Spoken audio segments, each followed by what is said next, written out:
ये क्या सनसेट दिख रहा है भाई। तो क्या वेदर दिख रहा है भाई। क्या बोल रहा हूँ मैं। ये देखो कितना अच्छा वेदर दिख रहा है और वर्सोवा बीच पे सब बच्चे लोग क्रिकेट भी खेल रहे हैं।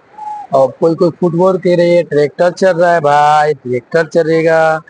इस पे कार वो सब चला सकता है भाई। कितना अच्छा व्यू आ रहा है। एकदम मस्त व्यू आ रहा है और मैं वीडियो बना रहा हूँ वर्सोवा बीच पे आज। तो फेस के साथ आज वीडियो बना रहा हूँ वर्सोवा बीच पे। तो अब मैं विदाउट फेस का वीडियो बनाता था।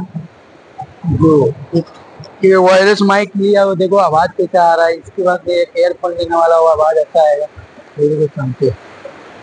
ओहो क्या बीच है भाई वर्सोवा बीच। ये देखिए